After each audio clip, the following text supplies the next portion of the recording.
हरे कृष्णा। तो प्रतिदिन की भांति श्रीमद् भगवद गीता पर आज भी प्रवचन हो रहा है और आज का जो श्लोक है वो तीसरे अध्याय का 9वां श्लोक है। बड़ा ही महत्वपूर्ण श्लोक है क्योंकि आज का जो भगवद गीता का सत्र है इसके पश्चात हम करीब 1 महीने के बाद यहाँ पर भगवद गीता का क्लास होगा, क्योंकि इस बीच अभी कार्तिक माह है। तो इस कार्तिक मास में बीच में यहाँ पर दामोदर आरती होगी, तो भगवद गीता का सत्र आज का 1 महीने के बाद अब इसके बाद होगा। तो इस बीच में कार्तिक महीने में भगवान की भक्ति कैसे करनी चाहिए, भगवान की भक्ति करने का क्या महात्म्य है, ये आज के श्लोक से काफ़ी कुछ मिलता जुलता है। तो आज का श्लोक अगर आप समझेंगे तो अगले 1 महीने में भगवान की भक्ति कितनी दृढ़ता से करनी चाहिए उसके लिए हमें और बल मिलेगा। ऐसे भी भक्त लोग कार्तिक माह में संकल्प लेते हैं कि हम भगवान की भक्ति कुछ विशेष प्रकार से करें। तो संकल्प तो हम ले लेते हैं, लेकिन संकल्प के लिए शक्ति भगवान देते हैं। पर इस शक्ति को भगवान से हमें प्राप्त करने के लिए आज के श्लोक को समझना काफ़ी महत्वपूर्ण है। बड़ा महत्वपूर्ण श्लोक है, इसीलिए मैं कह रहा हूँ।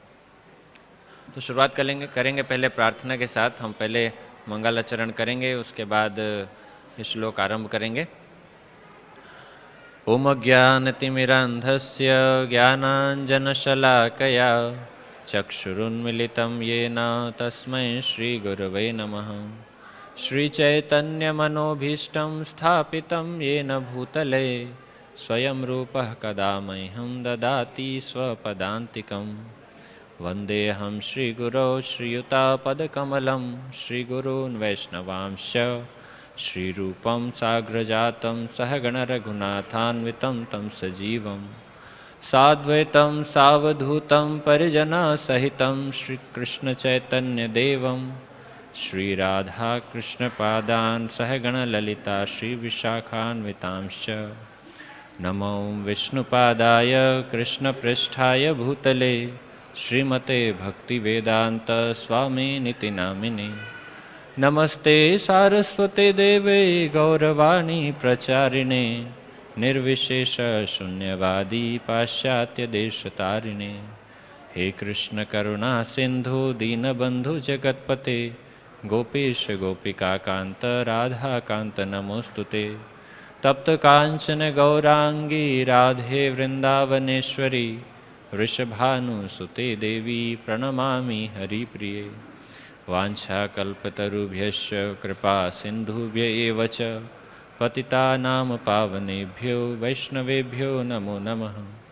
जय श्री कृष्ण चैतन्य प्रभु नित्यानंद श्री अद्वैत गदाधर श्रीवासादि गौर भक्तवृंद। हरे कृष्णा कृष्णा कृष्णा हरे हरे, हरे राम राम राम हरे हरे। ओम नमो भगवते वासुदेवाय। ओम नमो भगवते वासुदेवाय। ओम नमो भगवते वासुदेवाय। यज्ञार्थात् कर्मणो अन्यत्र लोकोऽयं कर्मबन्धनः तदर्थं कर्म कौन्तेय मुक्तसंगः समाचर।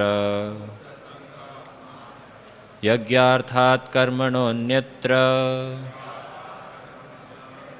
लोकोऽयं कर्मबन्धनः तदर्थं कर्म कौन्तेय मुक्तसंगः समाचर। यज्ञार्थात् कर्मणोऽन्यत्र लोकोऽयं कर्मबन्धनः तदर्थं कर्म कौन्तेय मुक्तसंगः समाचर।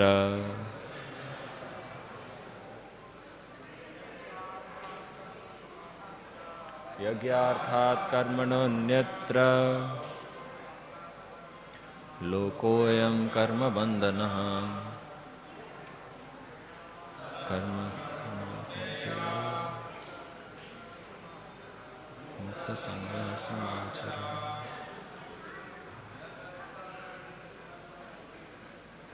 यज्ञार्थात् कर्मणोऽन्यत्र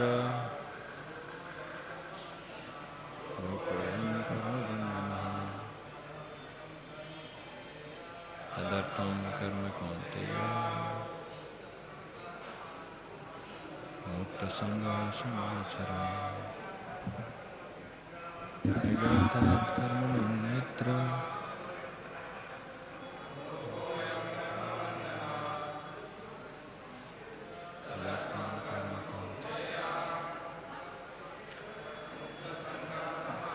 शब्दार्थ यज्ञ अर्थात एकमात्र यज्ञ या विष्णु के लिए किया गया।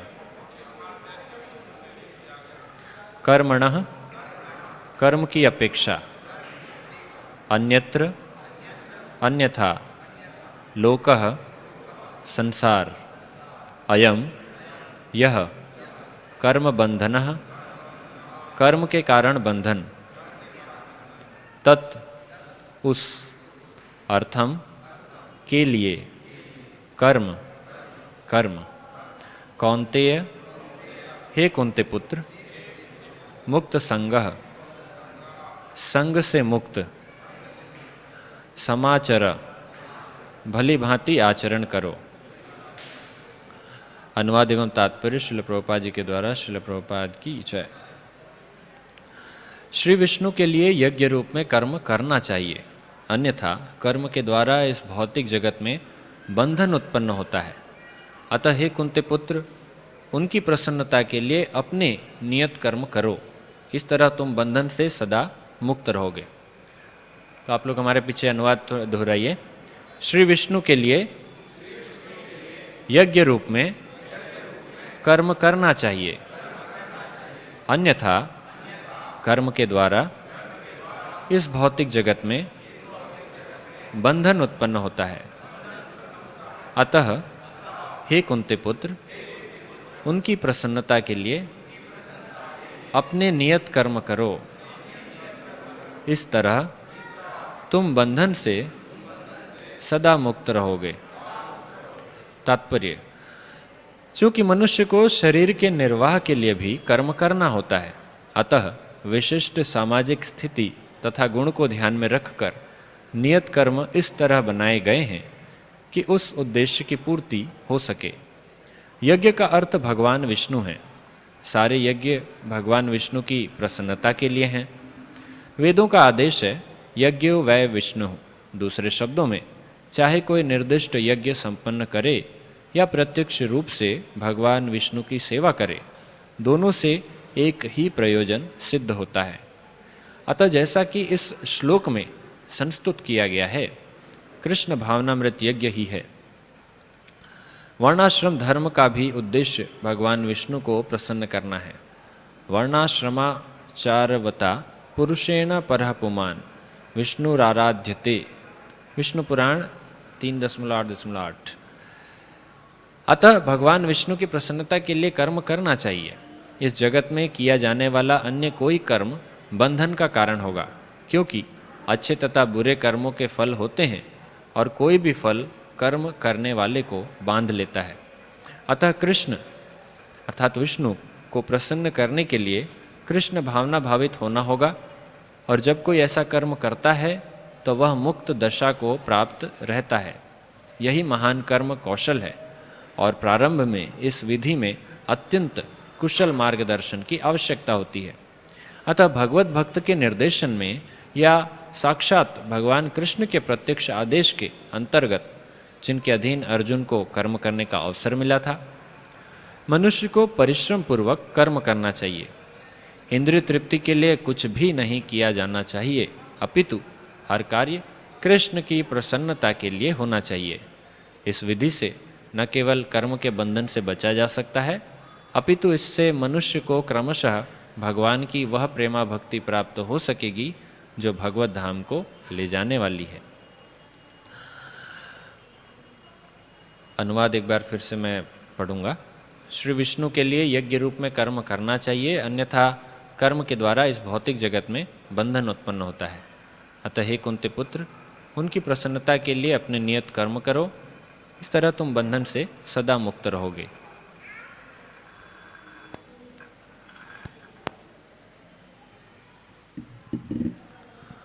हरे कृष्णा। तो भगवान श्री कृष्ण ने अर्जुन को बहुत आसान शब्दों में भगवान ने ये बताया कि किस प्रकार के कर्म करने की आवश्यकता है। चूँकि ये जो तीसरा अध्याय है ये कर्म योग के विषय में बता रहे, और कर्म योग अर्थात कैसा कर्म करें जिससे हम इस संसार के बंधन से मुक्त हो सकेंगे। यहाँ पर 2-3 जो शब्द हैं वो हमें ध्यान देने के लिए हैं। सबसे पहला तो हम कर्म के विषय में चर्चा करने वाले हैं। दूसरा यहाँ पर तात्पर्य में यज्ञ के विषय में बताया गया है। सामान्य रूप से यज्ञ शब्द जब आता है तब हमारे मन में यज्ञ अर्थात एक हवन कुंड होगा और उसके आसपास लोग बैठे होंगे और वहाँ पर आहुति देते होंगे स्वाहा स्वाहा करते हुए। तो ये यज्ञ की एक सीधी सादे परिभाषा जो लोग समझ पाते हैं। परंतु यज्ञ के विषय में यहाँ पर तात्पर्य में कहा गया है कि यज्ञ अर्थात भगवान विष्णु। यज्ञ अर्थात कोई भी कार्य जो भगवान विष्णु की प्रसन्नता के लिए किया जाता है। अर्थात अगर आप कोई यज्ञ कर रहे हैं जहाँ पर आप आहुति दे रहे हैं, मंत्रोच्चार हो रहा है और आप बीच बीच में स्वाहा कर रहे हैं, लेकिन आपको ये पता ही नहीं है कि आप भगवान की प्रसन्नता के लिए कर रहे हैं, या आपके मन में किसी प्रकार से भगवान के लिए कोई भाव ही नहीं है, या आपको ये समझ में ही नहीं आ रहा है कि मैं कर क्या रहा हूँ, मंत्र क्या पढ़ रहे हैं, हो क्या रहा है, कुछ समझ नहीं आ रहा है, पर बीच बीच में हाँ ठीक है स्वाहा स्वाहा। कई बार ऐसे लोग होते हैं, यज्ञ होता रहता है, यज्ञ अनुष्ठान, वो चले जाते हैं। यज्ञ अनुष्ठान के बीच में कुछ मंत्रोच्चार हुआ, बीच में कहेंगे स्वाहा, तो तुरंत वो भी स्वाहा। किस बात का स्वाहा वो उन्हें नहीं पता।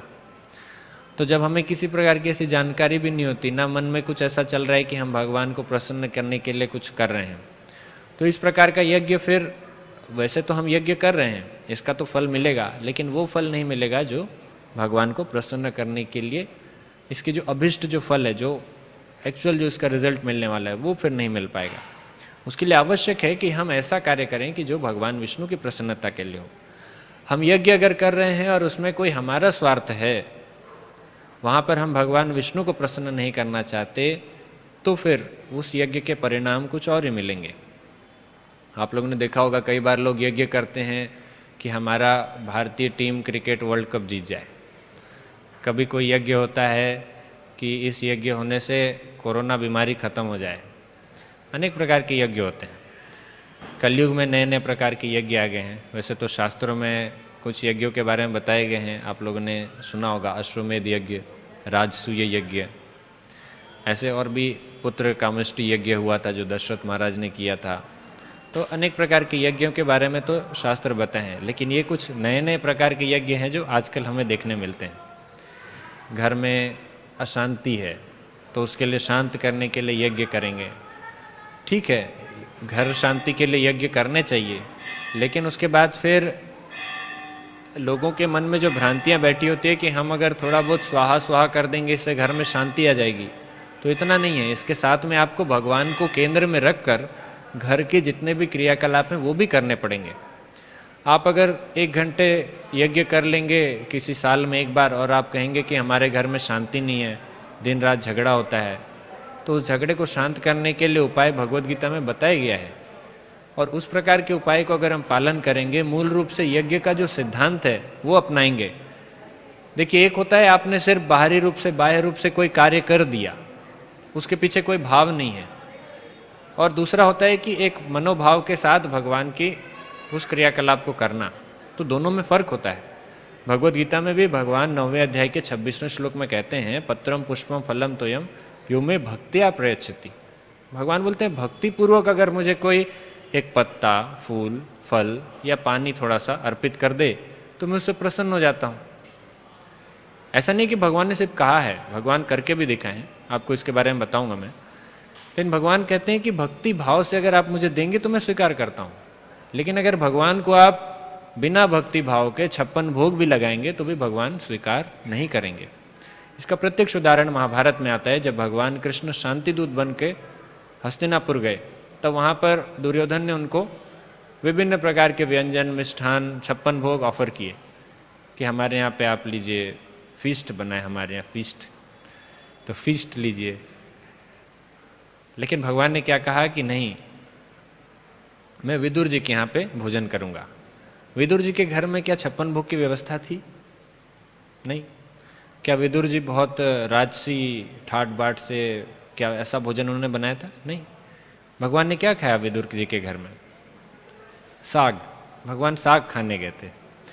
कहा जाता है साग खाने गए थे, वैसे सीधे साधे सिंपल से व्यंजन बनाए गए थे, तो भगवान ने वो स्वीकार किया। क्यों? क्योंकि प्रेम से विदुर एवं विदुर जी की जो पत्नी थी वो भगवान को प्रसाद खिला रही थी। ऐसा कई जगह पर वर्णन आता है जहाँ पर भगवान भक्ति भाव से, श्रद्धा भाव से जो दिया जाता है उसको स्वीकार करते हैं। लेकिन अगर आपके मन में भक्ति भाव, श्रद्धा भाव नहीं है और आप कितना भी व्यंजन बनाएं, कितना भी आलीशान ठाट बाट कुछ भी लगाएं, कितना बड़ा बड़ा मंदिर बना दें, लेकिन अगर वहाँ पे श्रद्धा नहीं है, भक्ति नहीं है, तो फिर भगवान उसे स्वीकार नहीं करते। कितने ही मंदिर हैं भारत में भी, इन मंदिरों में बहुत धूमधाम से सजावट की जाती है, लेकिन भगवान की उस प्रकार से भक्ति भाव से सेवा नहीं की जाती। इसलिए वो मंदिर दिखने के लिए बहुत आलीशान दिखते हैं, लेकिन वहाँ पे जब भगवान का आप दर्शन करने जाएंगे तो ऐसा लगेगा कि यहाँ तो भगवान है ही नहीं। जबकि आप यहाँ पर देखिए, ऐसा लगेगा कि प्रत्यक्ष भगवान खड़े हैं। कई लोगों का ये हमने अनुभव सुना है। हम भी जब शुरुआत में आए मंदिर तो हमें भी ऐसा ही लगा कि यहाँ तो साक्षात भगवान खड़े हैं। तो ये फर्क होता है जब आप भगवान की भक्ति भाव से सेवा करते हैं तो भगवान उसी को स्वीकार करते हैं। और यही अर्थ है यज्ञ का। अगर आप भगवान की प्रसन्नता के लिए कोई भी कार्य करते हैं, इवन आप भोजन भी करते हैं भगवान की प्रसन्नता के लिए। कैसे करेंगे भगवान की प्रसन्नता के लिए? कि आप जो भी आपने व्यंजन बनाए, भोग बनाए, पहले आप भगवान को अर्पित कीजिए। ऐसा नहीं कि कुछ भी अर्पित करें, जो भगवान कहते हैं मुझे ये चीज़ आप अर्पित कर सकते हैं, तो उस प्रकार की आपके मन में जो भी आए आप भगवान को अर्पित नहीं कर सकते। तो भगवान जो स्वीकार करते हैं उस प्रकार की अगर वस्तुएं आप बनाकर भगवान को भोग अर्पित करते हैं तो भगवान उसे स्वीकार करते हैं। और उसके बाद स्वीकार करने के बाद ऐसा नहीं कि आपके लिए कुछ घट जाएगा, कुछ कम हो जाएगा। उल्टे भगवान तो और उसमें अपनी चीज़ें, अपना आशीर्वाद देकर आपको वो प्रसाद बना कर देते हैं। कई बार लोग सोचते हैं कि हम भगवान को खिला देंगे तो फिर हम क्या खाएंगे। भगवान ऐसे नहीं खाते। लोगों के मन में बड़ी धारणा रहती है। आप लोगों ने सुना होगा, कई बार लोग कहते हैं भगवान को खिला दिए तो हम क्या खाएंगे। तो भगवान अपने नेत्रों से, अपनी दृष्टि के माध्यम से ग्रहण करते हैं, और दृष्टि के माध्यम से ग्रहण करने के बाद वापस फिर से वहाँ पर एज इट इज़ फिर से वो भोग थाली में प्रकट हो जाता है। भगवान उसमें अपनी अपना जो आशीर्वाद है, अपनी जो कृपा है, वो भी उसके साथ में देते हैं। तो इस प्रसाद को जब हम ग्रहण करते हैं तो ये भगवान की प्रसन्नता के लिए किया गया कार्य है, एक उदाहरण के रूप में। इसी प्रकार से हमारे दैनिक दिनचर्या में कितने भी जो भी क्रियाकलाप हैं, ये अगर हम भगवान को केंद्र में रखकर उनकी प्रसन्नता के लिए अगर हम करें, इसमें कोई आपको कोई कर्म रोकना नहीं है। जैसा कि पिछले श्लोक में, 8वें श्लोक में भगवान कहते हैं कि अपना नियत कर्म करो। भगवान ऐसा नहीं कहते कि सब कुछ छोड़ के जंगल चले जाओ या हिमालय में चले जाओ। भगवान ये नहीं कहते कि खाना पीना बंद, भक्ति करो ना अभी खाना पीना बंद, जॉब में जाना बंद, पढ़ाई लिखाई बंद, ये सब भगवान नहीं कहते। भगवान कहते हैं कि अपना नियत कर्म करो, क्योंकि कर्म न करने की अपेक्षा कर्म करना श्रेष्ठ है। कर्म के बिना तो शरीर निर्वाह भी नहीं हो सकता, सांस लेना भी कर्म है। तो बिना कर्म के तो आप रह ही नहीं सकते। तो अगर आप कहेंगे कि मैंने कर्म त्याग कर दिया, मैं सन्यासी हो गया हूँ, मैं भक्त बन गया, अब मैं कर्म त्याग दिया, तो ये भगवान इस प्रकार की बातें नहीं कहते। भगवान कहते हैं कि अपना नियत कर्म करो। नियत कर्म करते हुए आप अपने जीवन निर्वाह भी कर सकते हैं। पर भगवान ने अगर उतना ही कहा होता तो लोग इसको गलत धारणा में लेते। लोग सोचते कि अपना नियत कर्म करो, मेरा नियत कर्म है, मेरा परिवार है, मेरा ऑफिस है, मेरा अपना जीवन है, बस इतने में ही मेरा कर्म सिमट कर रह गया है। श्री श्री राधारास बिहारी भगवान की जय, श्री श्री सीताराम लक्ष्मण भक्त हनुमान की जय, श्री श्री गौनिताय की जय, श्रील प्रभुपाद की जय। तो 8:30 बजे आरती होगी, थोड़ी देर के लिए मंदिर का पट बंद हो रहा है। तो भगवान की इन बातों का जो पिछला श्लोक था, 3 अध्याय का 8वां श्लोक, हो सकता है लोग गलत अर्थ निकालें, वो कहें कि मेरा नियत कर्म तो मेरा परिवार है, मेरा नौकरी है, इतने में ही मैं सिमट कर रहूँगा। इसीलिए भगवान ने उस संदेह को दूर करने के लिए अगले श्लोक में भगवान ने क्या कहा कि श्री विष्णु के लिए यज्ञ रूप में कर्म करना चाहिए, अर्थात आपका जो भी कर्म हो वो यज्ञ रूप में होना चाहिए। यज्ञ रूप अर्थात क्या, जैसे मैंने पहले बताया कि भगवान की प्रसन्नता के लिए किया जाने वाला कर्म। तो क्या आपका ऑफिस जाना भगवान को खुश करता है? क्या आपका परिवार का पालन पोषण भगवान को खुश करता है? हमको सोचना चाहिए। भगवान तब प्रसन्न होंगे जब आप भगवान को केंद्र में रखकर अपने परिवार का आप पालन पोषण करें। कोई माइनस नहीं करना है, कोई चीज़ हटाना नहीं है, उसमें आपको भगवान को ऐड करना है। समझ लीजिए भगवान आपके परिवार के एक आपके परिवार के सदस्य हैं। अब अपने परिवार के सदस्य के लिए आप घर में जो भी क्रियाकलाप कर रहे हैं वो उनके लिए कर रहे हैं। आपने कुछ कम तो नहीं किया, आप वही चीज़ कर रहे हैं। अभी भी आप ऑफिस जा रहे हैं, काम कर रहे हैं, पैसे कमा रहे हैं और उस चीज़ को उस वे में खर्च कर रहे हैं जैसे कि भगवान कृष्ण आपके घर के एक सदस्य हों। और अगर इस मनोभाव से आप भगवान के लिए कुछ कर्म करते हैं तो वो आपका नियत कर्म भगवान को प्रसन्न करेगा। ये समझने में थोड़ा सा कठिनाई होगी कि कैसे हम कर सकते हैं, हर चीज़ को भगवान की सेवा में कैसे लगाएं। इसीलिए तात्पर्य में प्रभुपाद जी कहते हैं कि यही महान कर्म कौशल है। और प्रारंभ में, क्योंकि प्रारंभ में ही समस्या होती है, प्रारंभ में इस विधि में अत्यंत कुशल मार्गदर्शन की आवश्यकता होती है। आपको कुशल मार्गदर्शन की आवश्यकता होती है। इसके लिए भगवान के भक्तों की मार्गदर्शन लेना बहुत आवश्यक है। तो यहाँ जैसे आप मंदिर आते हैं, मंदिर में कई सारे भक्त हैं, इन भक्तों से आप पूछ सकते हैं अपने जीवन के विषय में। पर्सनल आप उनसे बात कर सकते हैं कि मेरे घर में इस प्रकार की चीज़ें हैं तो मैं कैसे भगवान की सेवा करूं। तो वो आपको पर्सनली आपको गाइड कर सकते हैं। तो प्रारंभ में भगवान के भक्तों के मार्गदर्शन की आवश्यकता होती है। जैसे जैसे भक्ति में आप सुदृढ़ होते जाते हैं वैसे वैसे फिर भगवान के भक्त, जो भक्त आप जिनसे मार्गदर्शन ले रहे हैं, वो फिर आपको धीरे धीरे आपको सिखाएंगे कि ठीक है अब आप दूसरों को भी मार्गदर्शन कर सकते हैं। यहाँ पर भगवान के भक्त या फिर भगवान कृष्ण दोनों लिखा हुआ है। कहा गया है कि अतः भगवत भक्त के निर्देशन में या साक्षात भगवान कृष्ण के प्रत्यक्ष आदेश के अंतर्गत। तो या तो भगवान के भक्तों के मार्गदर्शन में आप रहिए या तो साक्षात भगवान कृष्ण के मार्गदर्शन में रहिए। तो साक्षात भगवान कृष्ण के मार्गदर्शन में रहेंगे तो क्या हमको कोई ज्ञान मिलता है? क्या भगवान आपसे कुछ बात करते हैं कि ठीक है आप कल से ये करो, अभी आप अपने घर में इस प्रकार की कर्म करो? तो भगवान डायरेक्ट हमसे बातें नहीं करते, क्योंकि हमारी इतनी योग्यता नहीं कि भगवान हमसे प्रत्यक्ष बात करें, और बात करें भी तो हमें सुनाई देगा या हमको समझ में आएगा, इसका कोई हमारे लिए संभव नहीं है। इसलिए हमें भगवान के जो भक्त हैं उनसे मार्गदर्शन लेना चाहिए। कुरुक्षेत्र के युद्ध में अर्जुन के पास ये विकल्प था। अर्जुन के पास ये विकल्प था कि वो भगवान से साक्षात उनसे मार्गदर्शन ले सकता था। वहाँ पर वो किसी और भक्त को ढूंढने के लिए जाता, समझ लीजिए भीष्म पितामह के पास जाते या किसी और के पास जाते, तो ये उनके पास कोई विकल्प नहीं था। किसी और के पास जाना अर्थात वहाँ पर यही सूचित करता कि अर्जुन कायर है।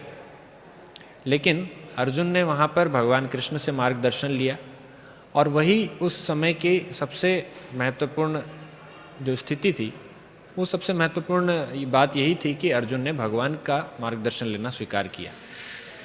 हमारे जीवन में कई बार समस्याएं आती है और इन समस्याओं में हमारे पास भी कोई विकल्प नहीं रहता कि हम भगवान के अलावा किसी और का सहारा लें, लेकिन फिर भी अपने अहंकारवश हम भगवान का कभी भी मार्गदर्शन स्वीकार नहीं करते।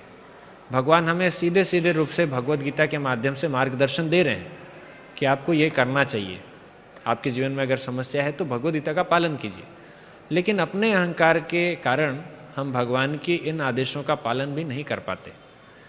हम सोचते हैं कि हम खुद सॉल्व कर लेंगे, या फिर हम किसी और के पास जाते हैं। जैसे द्रौपदी की अवस्था थी, जब उसका वस्त्रहरण हो रहा था तब वो कभी भीष्म के पास गई, कभी द्रोणाचार्य के पास गई, कभी पांडवों के पास गई, कभी धृतराष्ट्र के पास गई, लेकिन भगवान को उसने नहीं बुलाया। अंत में जब उसको समझ में आया कि मेरा कोई सहायता नहीं कर सकता, तब उसने भगवान को बुलाया। इसी प्रकार से हमारी भी स्थिति है। अब पता नहीं हमारी स्थिति कब ऐसी आएगी जब हम भगवान को बुलाएंगे। अभी तक हमको ये समझ नहीं आया कि हमें भगवान को बुलाना चाहिए, इसीलिए हम अलग अलग जगह हाथ पैर मारते रहते हैं। कभी ऑफिस के बॉस का दरवाज़ा खटखटाते हैं, कभी किसी रिश्तेदार के पास जाकर उसको पूछते हैं, कभी अपने ही अहंकार से, अपने ही मन से हम सॉल्यूशन लेते हैं, अपने ही मन को हम गुरु बना लेते हैं। लेकिन भगवान को कब हम, भगवान का मार्गदर्शन कब स्वीकार करें? भगवान भी सोच रहे हैं, भगवान भी परमात्मा रूप में आत्मा के जस्ट बगल में ही बैठे खड़े हुए हैं, और वहाँ पर वो देख रहे हैं आत्मा को कि कब ये मेरी तरफ देखेगा। आत्मा अपने कर्म करने में लगा हुआ है, कर्म फल खाने में आत्मा लगी हुई है, और परमात्मा बार बार आत्मा की तरफ देख रहे हैं कि कब ये मेरी तरफ ध्यान देगा, और जैसे ही मेरी तरफ ध्यान देगा मैं इसे सॉल्यूशन दूंगा। लेकिन हम है कि भगवान की तरफ देखना ही नहीं चाहते। इसलिए प्रभुपाद जी भी यहाँ पर स्पष्ट रूप से कह रहे हैं कि इंद्रिय तृप्ति के लिए कुछ भी नहीं किया जाना चाहिए। जो भी कार्य करना चाहिए वो भगवान की प्रसन्नता के लिए करनी चाहिए, क्योंकि अगर इंद्रिय तृप्ति के लिए कोई कार्य करते हैं तो उससे हम इस संसार में और भी ज़्यादा बंधन में फंसते जाएंगे। देखिए यहाँ पर बताया गया है कि पाप करें या पुण्य करें, आप अच्छा कर्म करें या बुरा कर्म करें, कर्म का फल अगर मिलेगा तो फल भोगने के लिए तो इस संसार में आना पड़ेगा।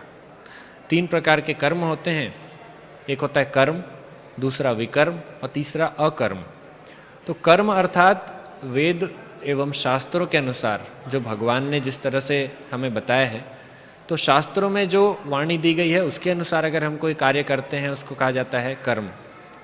अगर हम शास्त्रों के निर्देशों के विपरीत कोई कार्य करते हैं उसको कहते हैं विकर्म। और जो भगवान की भक्ति के लिए जो कार्य किया जाता है उसे कहते हैं अकर्म। तो अगर हम कर्म करते हैं अर्थात शास्त्र सम्मत कार्य करते हैं तो उससे पुण्य की प्राप्ति होती है, पुण्य फल की प्राप्ति होती है। अगर हम शास्त्र के विरुद्ध कोई कार्य करते हैं, विकर्म करते हैं, तो उससे पाप कर्म हमें मिलता है, पाप फल मिलता है। और अगर हम भगवान की भक्ति करते हैं जो कि ना तो कर्म है और ना ही विकर्म है, तो अगर हम भगवान की भक्ति करते हैं तो ना तो उससे पुण्य होता है ना पाप मिलता है, उससे हम हमारे पाप एवं पुण्य दोनों कर्मों को काटते हैं। तो एक ब्रह्म वैवर्त पुराण में कहा गया है, न नष्टम दुष्कृतम कर्म सुकृतेन च कर्मणा न नष्टम सुकृतम कर्म कृतेन दुष्कृतेन च।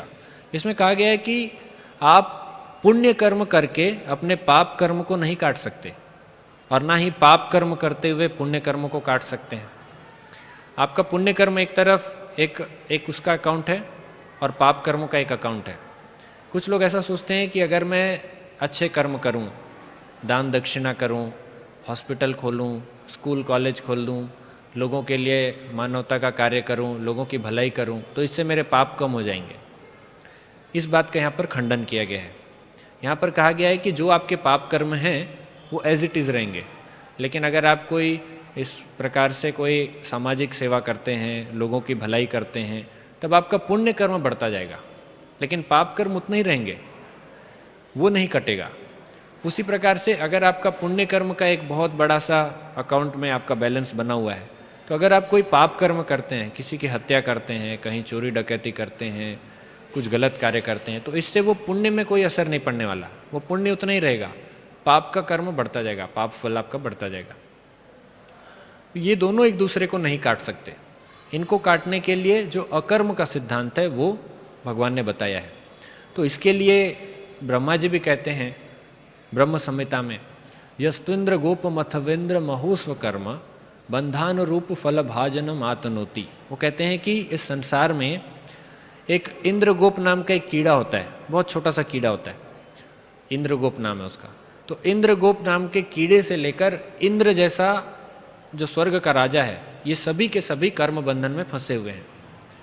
ये सभी के सभी बंधानुरूप फल भाजनम आतनोति।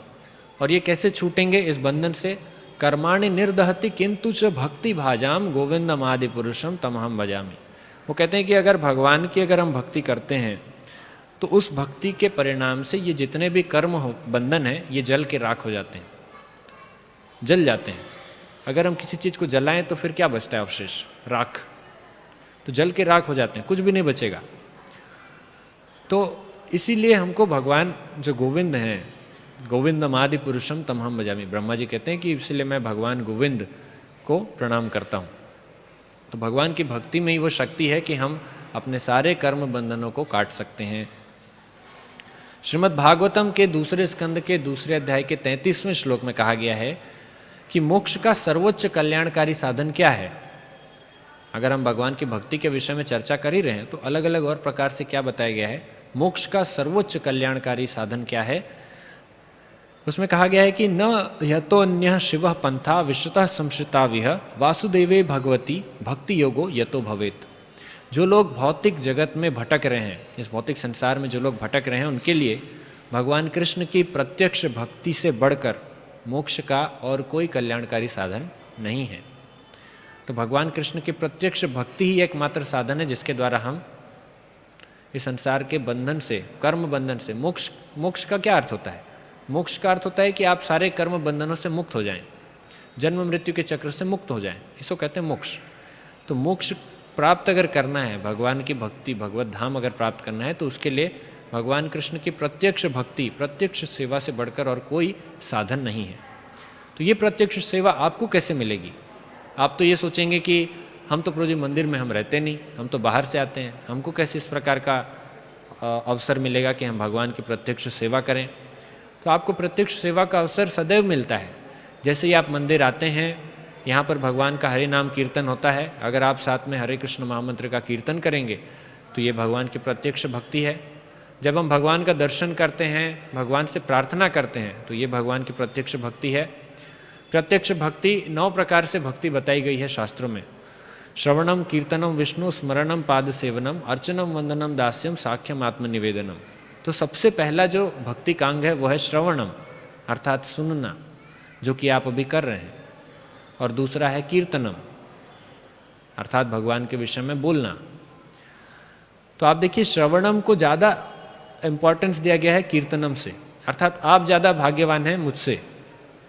तो सुनने के लिए ज़्यादा महात्म्य दिया गया है। परीक्षित महाराज भी सुखदेव गोस्वामी से सुन रहे थे और सुनते सुनते उन्होंने अपना जीवन की पूर्णता प्राप्त कर ली, भगवत धाम चले गए। तो सुनना भगवान के विषय में कितना आवश्यक है, ये नवविधा भक्ति के सबसे पहले अंग से ही समझ में आता है। तो श्रवणम, कीर्तनम, तीसरा है विष्णु स्मरणम, भगवान का सदैव स्मरण करना। इसी में आता है वंदनम, अर्थात भगवान की प्रार्थना करना, जो कि मैंने आपको बताया कि आप रोज मंदिर आते हैं, भगवान से प्रार्थना कर सकते हैं। प्रार्थना क्या करना है भगवान से? प्रार्थना यही करना है भगवान से कि हमें भगवान के प्रति और प्रेम जागृत हो, हम भगवान की और अच्छे से सेवा कर सकें। हमें इस प्रकार की प्रार्थना नहीं करनी चाहिए भगवान से जिससे हम भक्ति से दूर हो जाएं।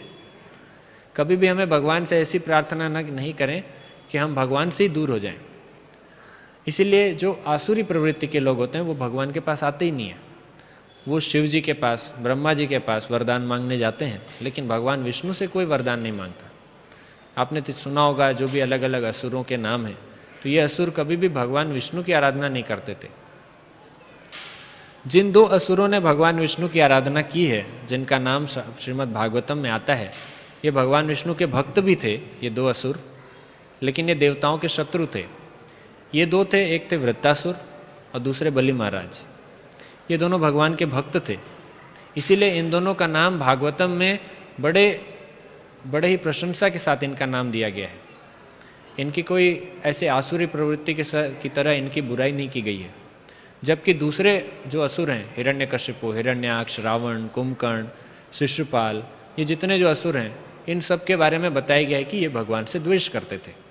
लेकिन वृत्तासुर एवं बलि महाराज असुर योनि में होने के बावजूद भगवान की भक्ति करते थे। तो चूंकि वो ऐसी योनि में होने के बावजूद भगवान की अगर भक्ति कर सकते हैं, तो हम तो यहाँ पर मनुष्य योनि में हैं और हमारे लिए इतने सारे संसाधन बताए गए हैं। भगवान की भक्ति हम कैसे करें, कर्म बंधन से कैसे मुक्त हों, नवविधा भक्ति के विषय में जैसा हमने अभी भी चर्चा किया, तो इनका हमें पालन करना चाहिए। इसी प्रकार से जैसा मैंने शुरुआत में बताया कि कार्तिक का अभी महीना कल से आरंभ होने वाला है और हमारे यहाँ मंदिर में सुबह शाम दोनों समय पे दामोदर अष्टकम होगा, भगवान श्री दामोदर की आरती होगी एवं हम उनको दीप दान कर सकते हैं, उनको दिया दिखा सकते हैं। भगवान, आपको घर से भी दीप लाने की ज़रूरत नहीं है, यहाँ मंदिर में आपको दीप भी मिलेगा, सब कुछ यहाँ पर मिलेगा। आपको करना बस इतना है कि आपको आना है और भगवान को दीप दिखाना है। तो देखिए, मंदिर में आपको सभी प्रकार की व्यवस्था मिल रही है कि भगवान की हम प्रत्यक्ष सेवा, प्रत्यक्ष भक्ति कैसे करें। करना हमारे ऊपर है, संकल्प लेना हमारा कार्य है कि हम रोज करें। अगर आप भगवान को कार्तिक माह में दीपदान करते हैं तो आपके कई जन्मों के पाप समाप्त हो जाते हैं, ऐसा स्कंद पुराण में वर्णन है। पद्म पुराण भी कहता है कि स्त्री हो या पुरुष हो या किसी और भी योनि का हो, वैसे दूसरे योनि के लोग संभव नहीं है कि भगवान को दीपदान कर सकें, लेकिन अगर कोई भी योनि का अगर भगवान को कार्तिक माह में दीपदान करता है तो वो भगवान के धाम जाता है। पद्म पुराण में तो कथा भी आती है कि एक चूहा जो भगवान विष्णु के मंदिर में रहता था और वो रोज़ जो भगवान को दिया दिखाते थे उस दिए में कुछ घी बच जाता था, तो दिया बुझने के बाद वो चूहा जाता था और वो घी खाता था। वो इस प्रकार से अपना जीवन यापन कर रहा था। एक दिन उस चूहे को बहुत भूख लगी और उसने जल्दीबाजी में जो दिया अभी तक बुझा नहीं था उसका घी खाने लगा। तो जब उसका घी खा रहा था तो दिए जो रुई होती है वो रुई उसके दांत में फंस गई, और इंसान तो है नहीं कि अपना हाथ निकाल के वो दिया को बाहर निकाल सके, उस बाती को, उसके पास तो बुद्धि है नहीं। तो उसको समझ में नहीं आया कि क्या करूं। तो फिर वो बहुत कोशिश किया उछल कूद करके उसको निकालने का, लेकिन अब चूंकि वो दांत में फंस चुका था वो बाहर नहीं निकल रहा था। तो भगवान विष्णु के विग्रह के सामने ही वो चूहा उछल रहा था और उसके मुंह में जो बाती लगी हुई है उसमें आग जल रहा है, वो धीरे धीरे पास आती गई और इस प्रकार से धीरे धीरे उसका शरीर, उसका मुंह जलने लगा। उसके बाद उसका पूरा शरीर जलकर वो मर गया। अब चूंकि जब भगवान विष्णु के समक्ष वो उस बाती जो दांत में फंसा हुआ था उसको लेकर उछल रहा था, तो भगवान विष्णु ने उसे अपनी आरती स्वीकार की। जिस प्रकार से हम आरती करते हैं इस प्रकार से, तो वो चूहा भी उछल कूद रहा था, तो इस प्रकार से वो बाती हो रहा होगा। तो भगवान विष्णु ने उसे अपनी आरती स्वीकार की और उसे अपने भगवत धाम में स्थान दिया। पद्म पुराण में कथा आती है। तो एक चूहा जो ये नहीं जानता था कि वो क्या कर रहा है, जो यह सोच कर रहा है कि मेरा पेट भरेगा घी खाने से, और वो घी भी क्या, भगवान को अर्पित किया गया। हम तो ऐसा सोच भी नहीं सकते कि कोई अगर भगवान को दीप दिखा रहा है तो उस घी को मैं लेकर खाऊं, इस प्रकार का तो हम सोच भी नहीं सकते। लेकिन एक चूहा जिसके पास कोई ज्ञान नहीं, उसने भी अगर ऐसा किया और न चाहते हुए भी भगवान को उसने दिया दिखाया। हालांकि उसने दिया नहीं दिखाया, उसने तो अपनी रक्षा करने का प्रयास किया, लेकिन भगवान ने स्वीकार किया कि ये मुझे दिया दिखा रहा है, और इस बात से ही भगवान ने उसे वैकुंठ भेज दिया। तो अगर आप पूरे 30 दिन सुबह शाम मंदिर आकर भगवान को अगर आप दीपदान करेंगे तो इसका कितना लाभ होगा, इसकी कल्पना तो शास्त्र में भगवान खुद कहते हैं कि मैं खुद वर्णन नहीं कर सकता, तो मैं बैठे बैठे मैं यहाँ पर क्या बताऊँ। तो इसीलिए हमको इसका लाभ लेना चाहिए और भगवान की प्रत्यक्ष भक्ति करने का जो हमें अवसर प्राप्त हो रहा है उसे हमें करना चाहिए।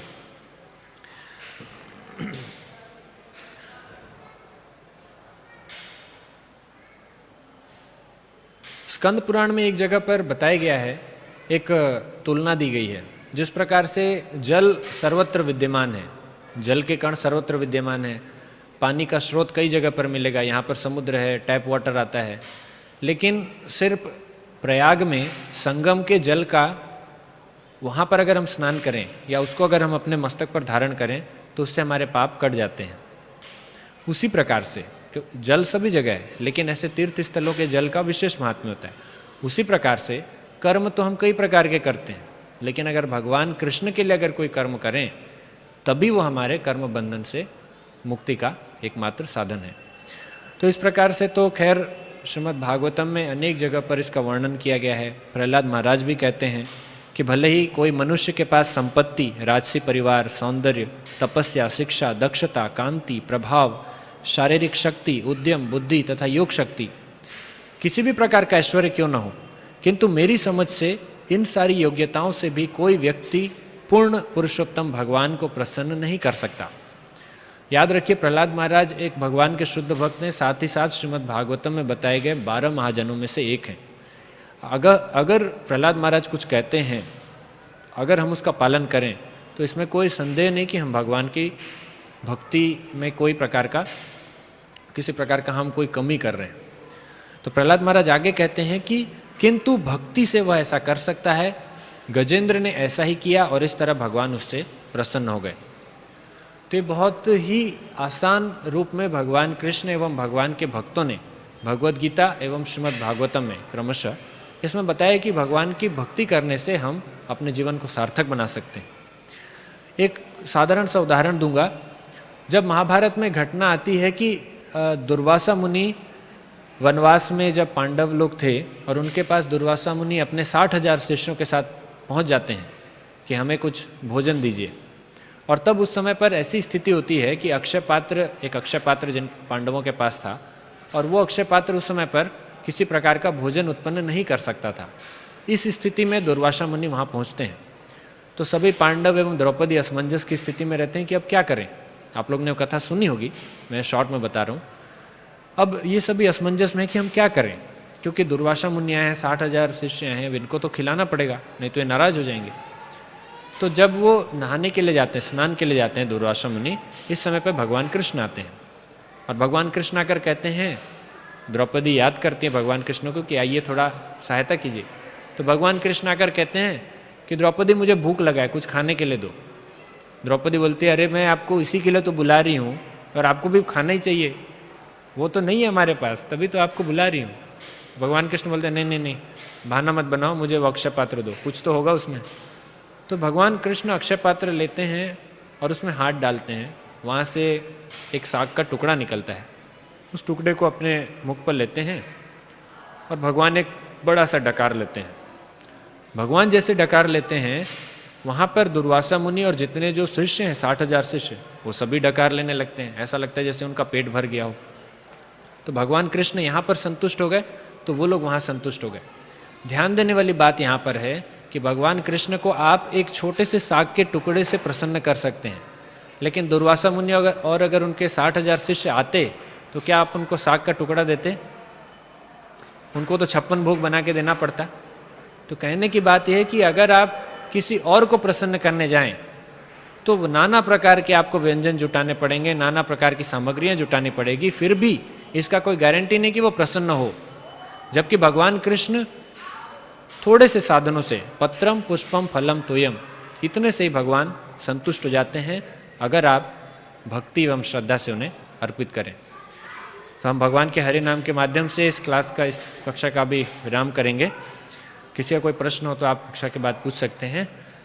हरे कृष्णा कृष्णा कृष्णा हरे हरे, हरे राम राम राम हरे हरे, हरे कृष्णा कृष्णा कृष्णा हरे हरे, हरे राम राम राम हरे हरे, हरे कृष्णा कृष्णा कृष्णा हरे हरे, हरे राम राम राम हरे हरे। श्री श्री राधा रास बिहारी भगवान की जय। श्री श्री सीताराम लक्ष्मण भक्त हनुमान की जय। श्री श्री गौर निताय की जय। श्रीमद् भगवद गीता की जय। श्रील प्रभुपाद की जय। निताय गौर प्रेमानंदे। हरि हरि बोल।